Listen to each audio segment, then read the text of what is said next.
저는 오늘 이 설교 말씀의 시작을 드라마 이야기로 한편으로 시작해 보려고 합니다. 이선균 씨와 아이유라는 배우가 나왔던 나의 아저씨라는 드라마입니다. 2018년도에 방영되었던 드라마인데요. 그 드라마에 나오는 주인공 이선균 씨와 아이유 양은 굉장히 불쌍한 상처가 많은 사람으로 등장합니다. 그 중에서도 이 이선균이라는 사람에 대해서 잠시 보려고 합니다. 그 드라마에서 이선균이라는 사람은 대기업 부장으로 등장합니다. 그리고 그의 아내는 아주 예쁜 미모의 변호사입니다. 겉으로 볼 때는 너무나도 화목한 가정이고 겉으로 볼 때는 너무나 사람들이 선망할 만한 가정의 모습을, 부부의 모습을 가지고 있습니다. 그런데 보이는 것과는 다르게 그 실상은 그렇지 않았습니다. 이선균의 와이프가 바람을 피웠기 때문인데요.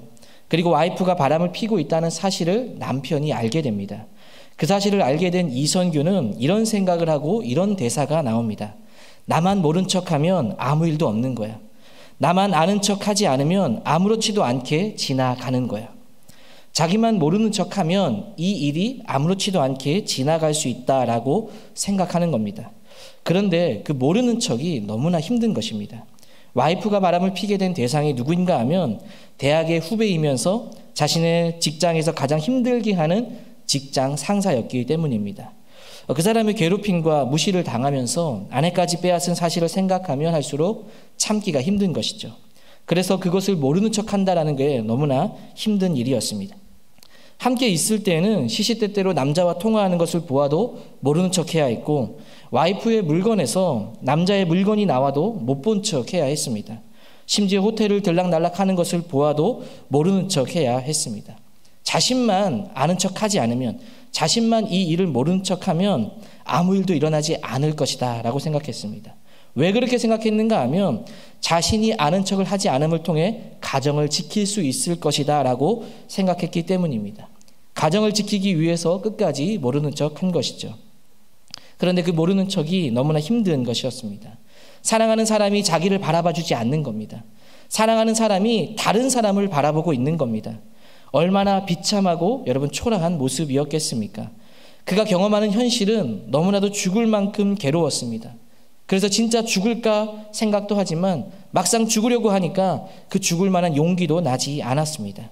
그는 속으로 아파했고 참고 참으면서 살아가고 있었습니다. 결국 그의 아내가 남편이 자신이 바람피고 있다는 사실을 알고 있으면서 말하지 않은 것을 알게 됩니다. 와이프가 남편에게 이야기합니다. 내가 바람핀 거 알면서 왜 아무 말도 하지 않았지? 왜 아무 말도 하지 않아? 이런 이야기를 할 때 이선균이 아내에게 이렇게 말합니다. 너가 바람피는 순간 너 나한테 사형 선고 내린 거야. 너 그 남자랑 바람피는 순간 나 같은 놈은 나가 죽으라고 한 거랑 마찬가지야. 이선균은 겉으로는 화려한 대기업의 부장이지만 불쌍한 사람이었습니다. 사랑하는 사람에게 사랑받지 못하고 다른 사람을 사랑하는 것을 알아도 참아야 했던 사람이었습니다. 그렇게라도 가정을 지키고 내색도 하지 못한 불쌍한 사람이었습니다. 오늘 성경 속에 바로 이와 같은 상처 많은 한 여인이 등장합니다. 상처 많고 사랑에 굶주린 한 사람의 이야기가 나옵니다. 바로 레아의 이야기입니다. 저는 오늘 이 레아의 이야기를 함께 나누고자 합니다. 왜 많고 많은 인물들 중에 좋은 인물들이 많은데 왜 레아일까요? 성경을 보면 참으로 훌륭한 인물들이 많음을 우리는 알고 있습니다. 그 인물들 중에 위대하지 않은 사람이 없죠. 배우고 본받을 만한 사람들이 많이 있습니다. 모세를 보아도 하나님을 믿는 믿음으로 이스라엘 백성들을 그 거대한 나라 애굽이라는 곳에서부터 출애굽으로 이끌었던 사람입니다. 엘리야는 하늘에서 불이 떨어져 바알과 아세라가 참신이 아니라 여호와 하나님만이 참신이라는 것을 증명했던 사람입니다. 다윗은 하나님 마음에 가장 합한 사람이었고 사도 바울은 신약의 13권의 말씀을 기록한 위대한 사도였습니다. 이렇듯 성경에는 위대하고 존경받을 만한 인물들이 많이 나옵니다. 그 인물들을 볼 때 우리는 마음에 감동을 느끼고 배울 것이 많다라는 것을 생각합니다. 그런데 과연 레아를 통해서 우리가 무엇을 배울 수 있을까요? 위대한 인물들에 비하면 레아는 그렇게 주목받지 못한 여인입니다. 실제로도 그렇게 대단한 삶을 산 것도 아니었고 오히려 비참하고 초라한 모습도 보여주었습니다. 그런데도 어쩌면 이 레아의 모습이 우리를 가장 잘 표현한 여인이라고 할 수 있습니다. 어쩌면 우리는 다윗처럼 되고 싶고 바울처럼 되고 싶어 하지만 실제 우리가 살아가는 삶의 모습은 레아의 모습과 같다라는 것이죠. 레아는 보면 볼수록 나를 보는 것 같고 우리를 보는 것 같습니다. 오늘 우리가 보는 이 레아의 모습을 살펴보면 굉장히 사랑에 굶주려서 야곱의 사랑을 갈구하며 도저히 채울 수 없는 헛된 야곱의 그 사랑을 꿈꾸는 모습을 보게 됩니다. 그 사랑을 꿈꾸었지만 얻지를 못합니다. 그녀는 공허했고 채워지지 않는 사랑을 갈구한 여인이었습니다. 오늘 그녀의 이야기를 좀 나누면서 우리가 진정으로 구해야 할 것이 무엇인가? 우리가 레아의 모습으로 살아가고 있는데 과연 레아는 어떻게, 그리고 하나님은 이것을 통해서 우리가 어떻게 살기를 원하시는가? 그 은혜를 좀 나누고자 합니다. 오늘 레아의 이야기를 살펴보려면 먼저는 야곱을 보아야 합니다. 야곱은 이삭의 아들로 태어나 둘째 아들이었습니다. 그는 장자의 축복을 너무 원한 나머지 어머니와 함께 아버지를 속여 장자의 축복을 받았습니다. 그로 인해서 형 에서의 분노를 샀고 형은 동생을 죽이려고까지 했습니다. 그래서 야곱은 형의 분노를 피해 도망할 수밖에 없었습니다. 장자의 복을 받는 것은 집안의 대를 이어야 하는 것인데 오히려 복을 받음을 통해서 모든 것을 잃고 집을 떠나야 하는 신세가 되고 말았습니다. 이렇게 떠나고 난 그는 이제 부모님을 만날 수 없게 되었습니다. 형과는 원수가 되고 말았습니다. 이제는 거주할 곳이 없는 떠돌이 인생이 될 뻔하였습니다. 무작정 뛰쳐나오게 된 것입니다. 그가 갔던 곳은 어디인가 하면 바로 어머니의 고향이었던 곳으로 가게 되었습니다. 그곳에서 누구를 만나는가 하면 바로 운명적인 여인 라헬을 이 야곱이 만나게 되는 것입니다. 그는 라헬을 보자마자 첫눈에 반해버렸습니다. 예쁘고 얼마나 마음에 들었는지 라헬을 아내로 얻으면 지금 모든 것을 잃고 온 그의 삶에 모든 보상을 채워줄 것처럼 라헬을 여겼습니다. 모든 것을 잃고 온 그에게 라헬은 자기를 채워줄 선물과도 같았습니다. 그래서 야곱은 라헬을 얻기 위해 7년을 라반을 위해 봉사합니다. 그 기간은 결코 짧은 기간은 아니었지만 야곱은 그 시간이 길다고 생각한 적이 없었습니다. 20절 말씀해 보시면 야곱이 라헬을 위하여 7년 동안 라반을 섬겼으니 그를 사랑하는 까닭에 7년을 며칠같이 여겼더라. 여러분 7년이라는 시간이 짧지 않지만 며칠같이 여겼다라고 말합니다. 야곱은 완전히 라헬의 상사병에 빠지고 말았습니다. 그리고 시간이 다가오면 다가올수록 그녀와 함께 할 날을 기다렸습니다. 그렇게 시간이 흘러 7년이 되었습니다. 이제 드디어 야곱은 기다리던 아내를 라헬로 맞이하는 시간이 되었습니다. 모든 예식을 치르는 동안에 신부의 얼굴을 가리고 야곱과 결혼한 후에 동침하게 되었습니다. 그런데 아침에 눈을 떠서 보니까 라헬이 아니라 레아였던 것입니다. 25절에 야곱이 아침에 보니 레아라. 여러분 야곱은 분노했습니다. 자신은 레아가 아니라 라헬을 위해서 7년을 봉사했는데 눈을 뜨니 레아가 있는 겁니다. 그 자리에서 야곱은 레아를 뿌리쳐버리고 라반을 찾아 나서죠. 그리고 어떻게 자신에게 이렇게 행할 수 있느냐라며 라반에게 따지고 있는 겁니다. 25절 말씀에 라반에게 이르되 외삼촌이 어찌하여 내게 이같이 행하셨나이까? 왜 저에게 라헬이 아니라 레아를 주신 겁니까? 저는 라헬을 원합니다. 저는 레아를 좋아하지 않습니다. 여러분 이런 상황 속에서 가장 힘든 사람이 있다면 여러분 누구일까요? 야곱일까요? 사실 야곱은 할 말이 없는 상황입니다. 왜 그렇습니까? 자신이 이곳에 오게 된 이유가 무엇입니까? 자신을 속이고 아버지의 축복을 받아서 도망쳐서 왔기 때문이죠. 형을 속이고 아버지를 속였던 그 야곱, 그는 마치 그 일에 대한 심판의 대가를 치르는 것처럼 속임을 당하고 있는 겁니다. 라반에게 똑같이 속임을 당하고 라헬이 아니라 레아를 얻게 된 것이죠. 사실 야곱은 힘들어도 할 말이 없는 사람입니다. 그러나 이 중에서도 여러분 가장 힘든 사람은 아마 레아일 겁니다.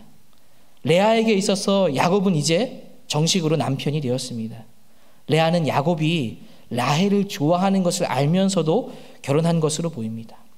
그럼에도 아버지 라반에 의해서 결혼한 것으로 보여지는데 그래도 여러분 결혼할 때 이 레아의 마음속에 어떤 마음이 여러분 있었을까요? 한번 그 마음을 한번 상상해 본다면 이런 마음을 가지지 않았을까요? 지금 야곱이 라헬을 좋아하고 있지만 내가 어쨌든 속여서 이 야곱과 결혼하게 되면 야곱도 언젠가 나를 좋아하게 될 거야. 내가 좀만 잘하고 내가 좀만 노력하면 야곱이 나를 바라봐 줄 거야. 남편에게 잘하면 얼마든지 나도 사랑받을 수 있는 기회가 있을 거야 라는 기대감을 가지고 결혼하지 않았을까요? 나만 노력하면 된다. 그런데 여러분 결혼한 첫날 다음날 아침이 되었을 때 이 야곱의 분노하는 모습을 보게 되는 겁니다. 그리고 자기 때문에 따지러 가는 야곱의 모습을 보는 것입니다. 그 상황을 보고 있는 이 레아에게는 충격적인 상황이었을 겁니다.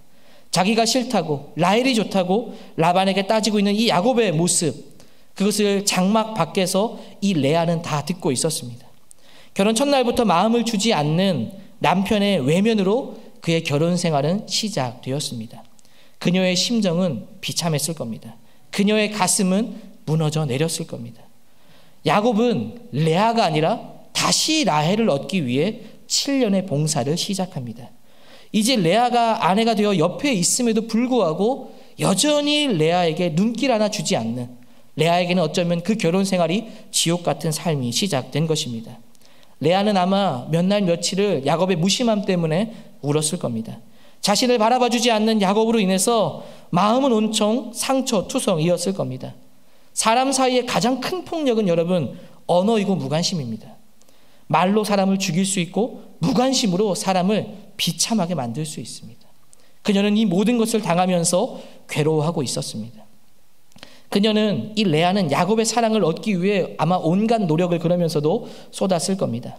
감사한 것은 이 7년의 기간을 다 채워 라헬을 드디어 아내로 이 야곱이 맞이했습니다. 그런데 하나님께서는 그 이후에 이 레아를 긍휼히 여기셔서 그녀에게 아들을 주셨습니다. 히브리 사회에 있어서 아들을 낳는 것은 의미가 매우 컸습니다. 집안의 대를 이을 수 있는 것, 그것은 아마도 집안의 큰 경사였습니다. 레아는 아들을 얻은 것에 큰 기대를 품었습니다. 자기가 야곱에게 해줄 수 있는, 야곱이 나를 바라봐 줄 수 있는 어쩌면 유일한 길로 여긴 것이 아들이었습니다. 내가 아들만 얹어준다면, 내가 아들을 야곱에게만 준다면 야곱이 나를 바라봐 줄 거라고 생각했던 것입니다. 하나님께서 그에게 첫째 아들 르우벤을 주셨습니다. 그 이름의 뜻이 보라 아들이다. 레아의 마음이 이 이름에 드러나고 있는 것입니다. 봐라 아들이라. 하나님께서 나에게 이 울음을 들으시고 아들을 주셨다. 내가 아들을 얻게 되었다. 이제 내가 아들을 낳았으니 야곱이 나를 사랑해 줄 거야. 야곱이 나를 바라봐 줄 거야. 32절에 레아가 임신하여 아들을 낳고 그 이름을 르우벤이라 하여 이르되 여호와께서 나의 괴로움을 돌보셨으니 이제는 내 남편이 나를 사랑하리로다. 이제 아들을 얻었으니 남편이 나를 사랑해 줄 거야.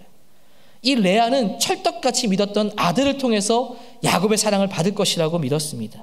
그런데 야곱은 그녀를 바라봐 주지 않습니다.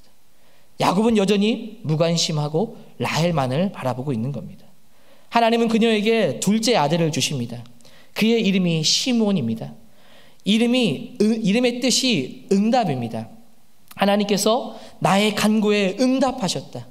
이제 둘째 아들을 통해서 하나님은 야곱이 나를 사랑하실 수 있도록 응답을 주신 것이다. 시므온, 응답이다.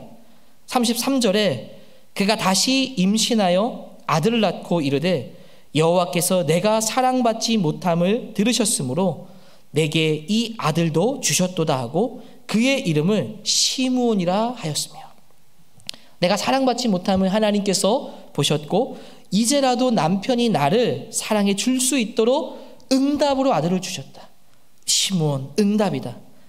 여러분, 이 남편의 사랑을 고대하고 있던 이 레아의 기대대로 충족이 되었을까요? 근데 여전히 야곱은 무심합니다. 그녀를 바라봐 주지 않는 것입니다. 하나님께서 또 아들을 주셨습니다. 셋째 레위입니다. 이름의 뜻이 연합입니다. 이제 아들을 셋이나 야곱에게 안겨주었으니 이제는 진짜 나를 사랑해 줄 것이다. 그가 나와 연합할 것이다. 레위, 연합. 이제 야곱이 나와 연합해 줄 것이다. 나를 진정으로 사랑해 줄 것이다. 34절 말씀에 그가 또 임신하여 아들을 낳고 이르되 내가 그에게 새 아들을 낳았으니 내 남편이 지금부터 나와 연합하리로다 하고 그의 이름을 레위라 하였으며 3명이나 아들을 안겨주었으니 이제는 진짜 나와 연합할 것이다. 나와 함께 할 것이다. 나를 진심으로 사랑해 줄 것이다. 나를 바라봐 줄 것이다. 그동안에 야곱이 나를 사랑해 주지 않았지만 이제 야곱의 사랑을 받을 것이다 라고 생각했습니다. 그런데 여전히 이 야곱은 레아를 사랑해 주지 않았고 바라봐 주지 않았습니다. 여러분, 이 아들만 얻는다면 야곱의 사랑을 얻을 거라고 유일한 희망으로 여겼습니다. 근데 그것이 무너져 내린 것이죠.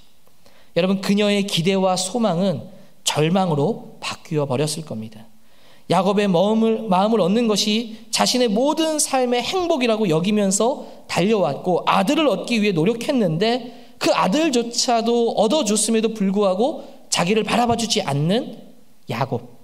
더 이상 레아에게는 희망이 없는 삶, 모든 것이 무너져 버린 절망으로 바뀌어 버린 삶, 기대가 절망으로 바뀌어 버린 겁니다. 실망은 다시 다음을 여러분 어쩌면 기약할 수 있습니다.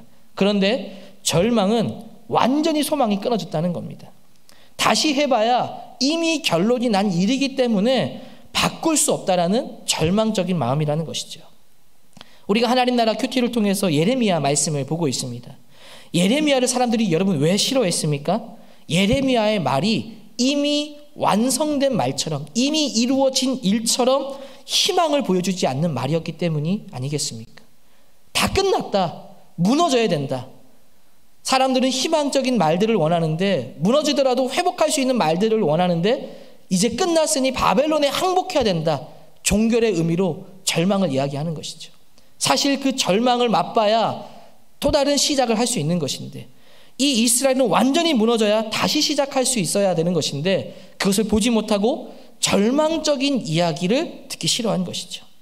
레아는 바로 이러한 절망에 휩싸인 것입니다. 아무것도 안 돼. 더 이상 해도 안 돼. 이러한 상황 가운데 휩싸이게 된 것이죠. 그러한 때 하나님께서 레아에게 4번째 아들을 허락해 주십니다. 그 아들의 이름이 유다입니다.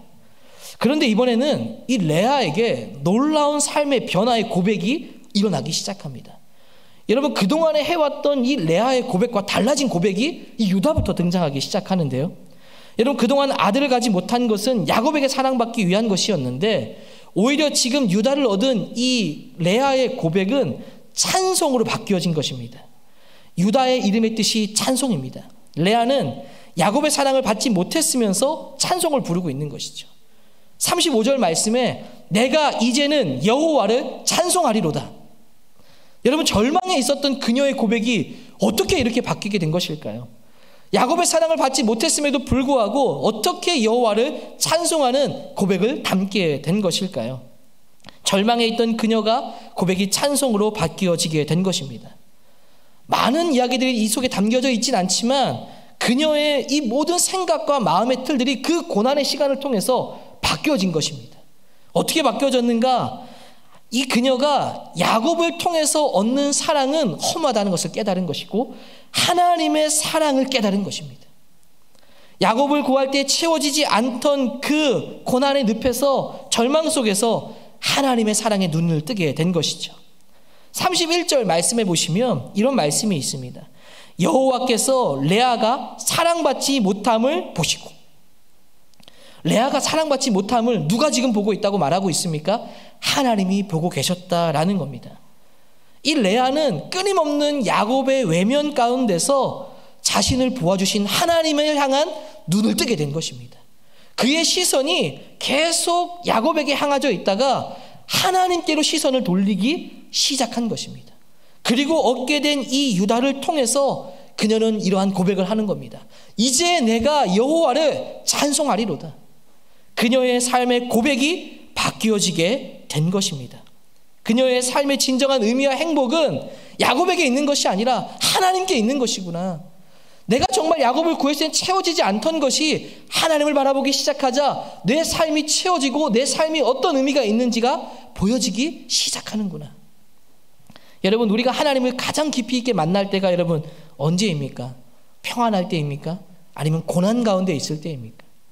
우리는 하나님을 가장 깊이 만날 때, 가장 이런 찬송의 고백을 드릴 때가 바로 고난 가운데 하나님을 만날 때 우리는 하나님을 찬란하게 만나게 되는 것입니다. 좌절을 경험하는 순간에 만나는 그 하나님은 절망에서 소망으로, 절망에서 찬양으로 바꾸어 주시는 분이십니다. 이 레아의 이야기를 통해서 들어보면서 아들에 대한 이야기를 생각할 때 떠오르는 인물 하나가 바로 한나입니다. 한나는 여러분 아들을 얻고 싶어 했죠. 그런데 기도하던 중 자신의 불임과 함께 하나님께서 이 한나의 고통 가운데 하나님께서 그녀의 눈을 열어주기 시작합니다. 그리고 자신의 아들을 구하는 일 가운데서 자신의 불임을 통해 그 시대의 영적인 어두움, 영적인 불임의 세상을 보게 되어지죠. 그리고 그녀는 아들을 구하는 것이 아니라 그 시대의 회복을 구하는 기도를 드리게 되고, 그 시대의 회복을 위해서 아들을 주시면 하나님께 드리겠다라는 서원을 드리게 되어집니다. 아들을 구하는 기도가 먼저가 아니라 그 시대를 위한 기도하며 나아갔을 때 하나님이 아들을 주시고 그 아들을 그 시대의 불임의 세상에 깨어내기 위해서 말씀의 등불로 사무엘을 하나님께 드린 것입니다. 바로 영적 불임의 시대에 그 자기의 삶의 고난도 있었지만, 분인나의 괴롭힘도 있었지만, 그 고난 가운데 하나님을 깊이 만나자 그녀의 눈이 열려지기 시작한 것이죠. 그 시대의 어두움을 보았고 하나님 앞에 그 시대를 위해서 기도했던 것입니다. 그래서 아들을 얻었을 때 아들을 주신 것에 감사하는 것이 아니라 하나님께서 이 시대를 향한 은혜를 주신 것에 감사한 것이죠. 한나는 그 고난 가운데 애통해서 찬양으로 그의 고백이 변화되는 것입니다. 고난 속에서 하나님을 깊이 있게 만날 때 이런 놀라운 변화와 고백들이 일어나게 된다는 것이죠. 레아도 야곱의 외면과 외로움 속에서 하나님을 향한 눈을 뜨기 시작한 것입니다. 야곱은 날 외면하지만 나를 돌아보시고 언제나 찾아와 주시는 하나님을 발견하게 된 것입니다. 그녀는 비로소 하나님을 찬양하게 되는 것이죠. 야곱이 아니어도 되는구나. 야곱이 아니라 하나님을 내가 바라보게 될 때 내 삶에 진짜 의미가 있구나. 내 삶의 진정한 행복이라는 것은 저 야곱에게서부터 오는 것이 아니라 하나님을 바라보게 될 때 나오게 되는 것이구나. 여러분, 레아는 불쌍한 사람이 아닙니다. 야곱은 그냥 레아는 불쌍한 사람이 아니라는 겁니다. 여러분, 누가 이 그녀를 향해서 야곱의 사랑을 받지 못했으니 불쌍한 사람이라고 말할 수 있을까요? 하나님의 사랑을 깨달은 이 레아야말로 진정한 행복자입니다. 그녀의 고백은 참된 고백이며 그 감격은 어떤 것으로도 빼앗아 갈 수 없는 고백을 드리고 있는 것입니다. 특별히 여러분, 그가 얻은 아들 유다, 그 유다는 어떻게 되어집니까? 유다는 세월이 흐르고 흘러 먼 훗날 우리가 고대하던 예수 그리스도의 조상이 되어집니다. 유다의 자손으로부터 예수 그리스도가 태어나게 되는 겁니다. 그녀가 절망 속에서 하나님의 사랑을 깨닫고 낳은 그 유다의 후손이 바로 예수님이십니다. 그녀의 아들 유다를 통해서 예수 그리스도께서 오실 길이 준비되고 있는 복을 누린 것입니다. 바로 그녀가 레아였다라는 겁니다. 여러분, 이보다 더 큰 복을 얻은 여인이 어디 있겠습니까? 그녀의 삶을 불행하다라고 할 수 있을까요? 그녀는 참 복을 얻은 여인입니다. 여러분, 우리에게 있어서 가장 큰 축복이 바로 무엇이겠습니까? 바로 야곱이 아니라 하나님이다라는 사실입니다. 야곱으로부터 채워지는 삶은 채워지지 않지만 하나님으로부터 채워지는 삶은 여러분 애통 가운데 찬양이 나오고 고난 가운데 절망 가운데 기대와 소망과 희망으로 바뀌어지는 것입니다. 그런데 우리가 이것을 쉽게 잘 깨닫지 못한다는 데 그 이유가 있습니다. 여러분, 우리는 유다의 고백을 하기 전인 사실 우리의 모습이 제가 서두에 말씀드린 것처럼 어쩌면 레아의 모습으로 살아가고 있습니다. 앞서 말씀드린 대로 어쩌면 성경의 여러 인물들 중에 가장 우리가 가까운 모습이 레아입니다. 우리도 그런 마음을 가지고 살아가고 있지는 않습니까? 야곱의 사랑만 받을 수 있다면 무엇이든지 할 수 있다. 야곱의 사랑만 얻을 수 있다면 아들만 얻으면 야곱의 사랑을 받을 것이라고 생각하면서 무엇인가 열심히 아들을 얻기 위해 살아가는 삶, 돈을 좀 벌고 사회적인 지위도 얻고 무언가 명예를 얻으면 사람들이 나를 알아줄 거야. 사람들이 나에게 관심을 가져줄 거야. 제가 고등부를 섬기고 있는데 어쩌면 학생들의 마음에 이런 마음이 얼마나 큰지 모르겠습니다. 좋은 대학 가면 사람들이 나를 알아봐 줄 거야. 그들이 꿈꾸는 아들인 것이죠. 이 대학만 들어간다면 야곱의 사랑을 받을 것이라고 생각합니다. 그러나 오늘 말씀에 나와 있는 것이 우리의 삶의 모습이죠. 절대로 채워지지 않는 겁니다. 부모님들도 그런 생각을 많이 할지 모르겠습니다. 자녀가 좋은 대학 들어가고 자녀가 좋은 직장에 취직하면 야곱의 사랑을 받을 것이다. 관심을 좀 더 내가 받을 것이다. 그런데 여러분, 아무리 그러한 것들이 아들을 낳는다 하더라도, 그런 일들이 이루어진다 하더라도 야곱의 사랑은 주어지지 않는 겁니다. 우리는 레아처럼 계속 라헬을 바라보며 열등의식과 야곱을 향한 미움을 가지고 살아가게 될 뿐입니다.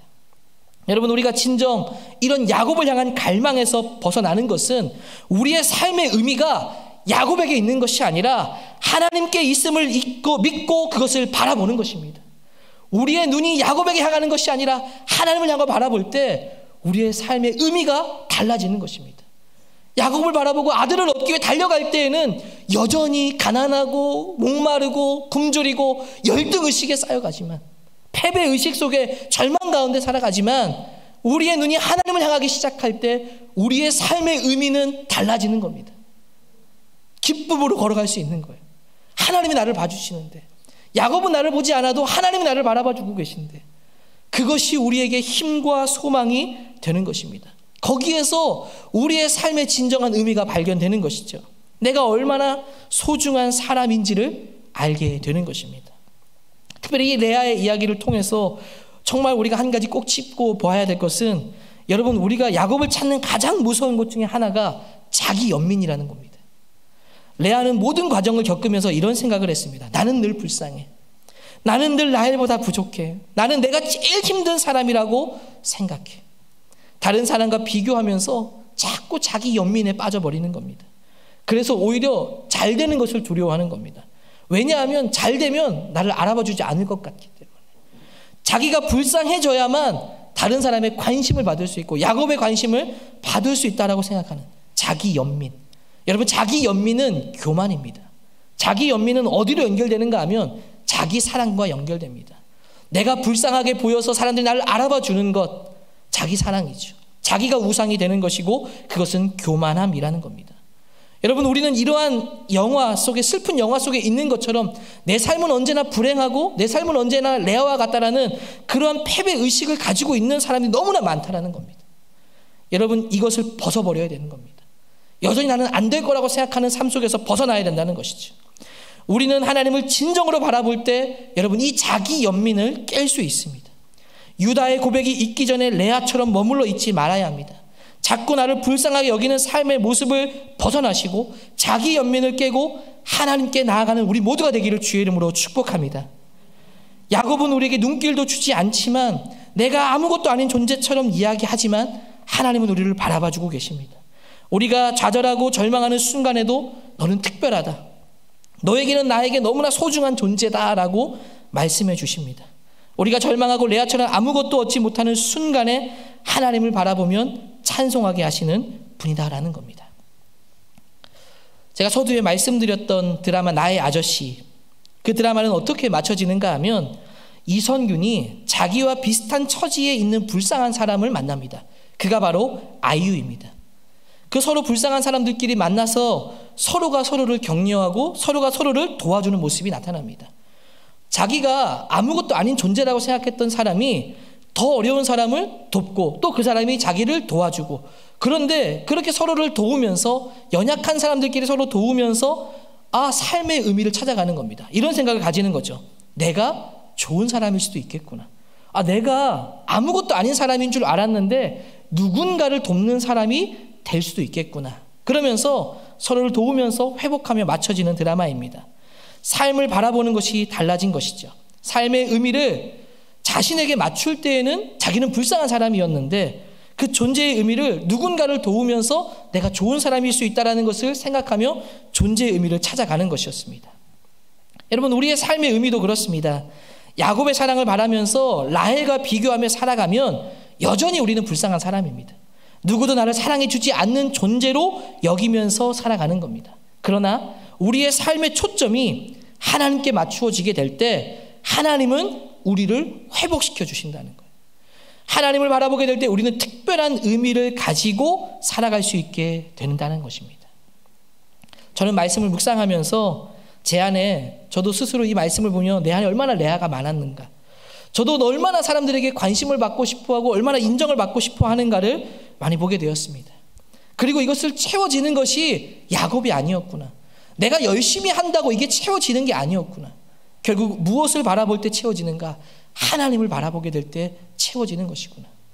하나님 앞에 제가 이 말씀을 준비하면서 나름대로 기도의 시간을 가지면서 하나님 나도 좀 채워줬으면 좋겠다, 이런 마음을 가졌습니다. 근데 제 마음 가운데 하나님께서 감동을 주셨어요. 영환아, 너는 너무나 소중해. 너는 너무나 특별해. 너가 잘하고 못하고 그런 걸 떠나서 하나님, 이 내가 너를 너무나 소중하게 생각한다. 여러분, 그런 말씀이 제 마음 가운데 울려질 때 제 삶에 갑자기 힘과 용기가 생기는 것을 느꼈습니다. 여러분, 우리가 야곱을 바라볼 때는 정말 나는 아무것도 아닌 존재였지만 하나님 앞으로 나아가십시오. 나아가면 하나님이 그 한 말씀 한 말씀 우리에게 주실 때 그냥 잊어버리는 말 같지만 그 말들이 나를 살리는 말이 되는 겁니다. 우리에게 힘과 용기를 주는 말씀이 되어주는 겁니다. 이것이 하나님을 통해 내 삶의 의미를 찾아가는 은혜이고 능력인 줄로 믿습니다. 우리가 바라보는 야곱이 무엇입니까? 어떻게 하면 야곱을 얻을 수 있을까? 야곱 아들을 얻는다고 야곱의 마음을 얻는 것이 아님을 기억하고 하나님을 바라보고 하나님을 통해서 하나님의 삶의 참된 의미를 발견할 수 있게 되기를 소망합니다. 우리를 채워주시는 분은 하나님밖에 없습니다. 우리가 하나님 바라볼 때 이제 여호와를 찬양하리로다, 이제 여호와를 찬송하리로다, 이런 고백이 우리의 모든 삶 가운데 흘러나오게 되기를 주의 이름으로 축복합니다. 우리 같이 한번 말씀을 기억하면서 함께 기도하면 좋겠습니다.